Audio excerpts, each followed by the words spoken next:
Alia tidak pergi untuk melarikan diri. Ia pergi untuk mendengar kembali suaranya sendiri, suara yang terlalu lama tenggelam di antara tuntutan, kesabaran, dan cinta yang tidak pernah benar-benar dipeluk. Ia menginap di rumah kakaknya. Rumah sederhana, tidak besar, tapi hangat. Tidak ada pertanyaan berlebihan malam itu. Kakaknya hanya memeluk Alia lama, seolah tahu bahwa tidak semua luka perlu langsung dibicarakan. Pagi datang dengan sunyi yang berbeda. Alia bangun tanpa rasa sesak, tanpa suara langkah Arman di kamar mandi, tanpa beban menunggu. Ia duduk di tepi ranjang, memandangi cahaya matahari yang masuk dari jendela. Dan untuk pertama kalinya setelah bertahun-tahun, ia tidak merasa bersalah karena bangun sendirian. Hari-hari berikutnya berjalan pelan. Alia kembali melakukan hal-hal kecil yang dulu ia sukai, minum kopi tanpa terburu-buru, membaca buku hingga larut, berjalan pagi tanpa harus memikirkan jam makan malam. Ia mulai bekerja kembali dengan ritme yang ia tentukan sendiri. Bukan untuk membuktikan apapun, bukan untuk menunjukkan bahwa ia bisa hidup tanpa Arman, tetapi karena ia ingin mengingat rasanya menjadi dirinya sendiri.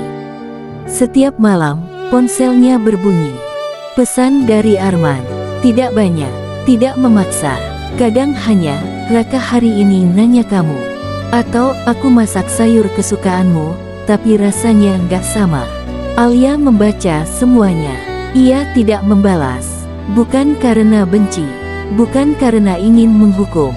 Ia hanya sedang belajar bahwa tidak semua pesan harus dijawab untuk membuktikan bahwa ia masih peduli. Suatu sore, Alia duduk di kafe kecil dekat rumah kakaknya.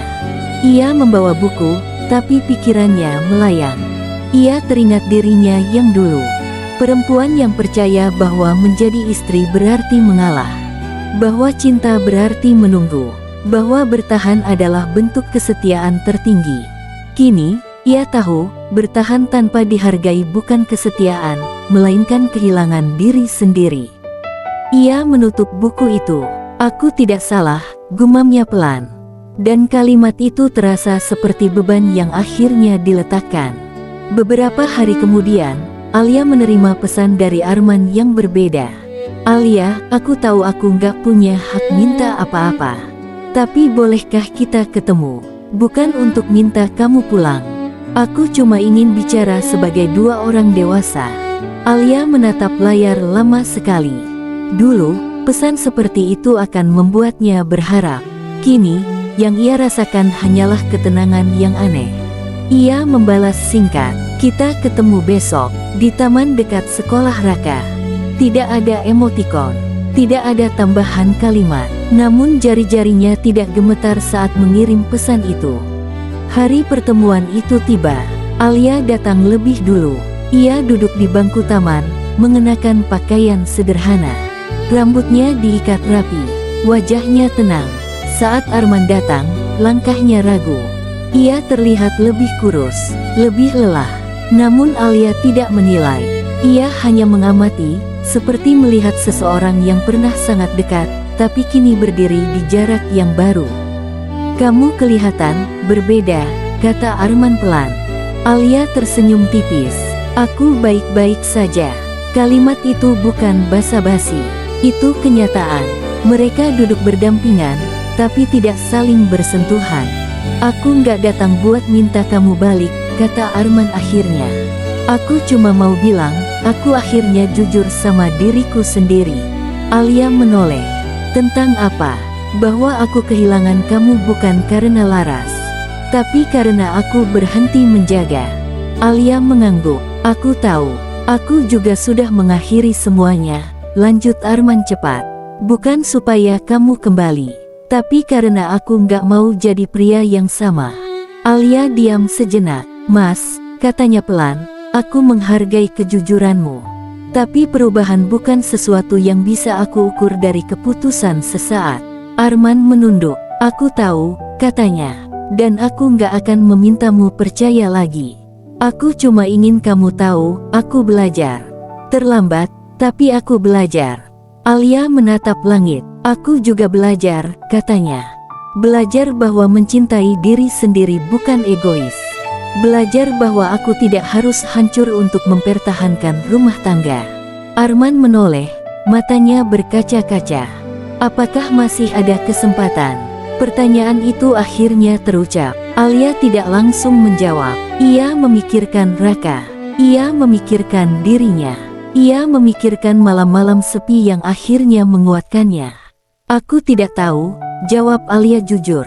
Dan untuk pertama kalinya, aku tidak merasa harus tahu sekarang.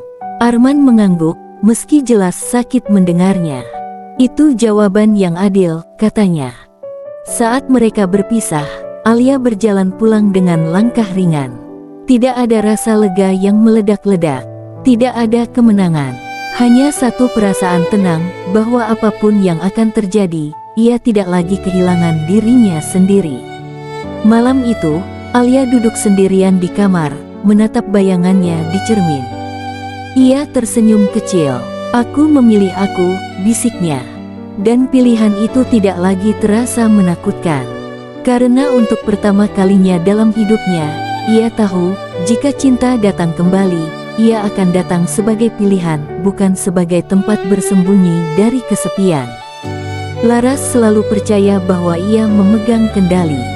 Bukan kendali yang terlihat, bukan dengan ancaman atau tuntutan, melainkan kendali yang halus, dengan jeda, dengan kata-kata yang tidak pernah selesai, dengan kehadiran yang selalu terasa meski jarang terlihat. Namun pagi itu, saat ia terbangun sendirian di apartemennya, Laras merasakan sesuatu yang berbeda. Hening, bukan hening yang nyaman, hening yang terasa seperti penolakan. Ia meraih ponselnya di meja samping tempat tidur. Tidak ada pesan baru, tidak ada panggilan tak terjawab. Nama Arman tidak muncul.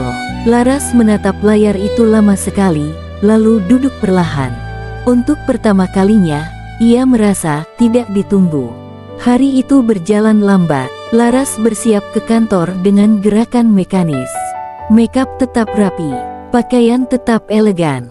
Dari luar, tidak ada yang berubah. Namun di dalam, ada sesuatu yang runtuh pelan-pelan. Di lift kantor, ia membuka ponsel lagi. Masih tidak ada pesan. Biasanya, Arman akan mengirim sesuatu, sekadar, sudah sampai, atau nanti aku kabari. Hari ini, tidak ada.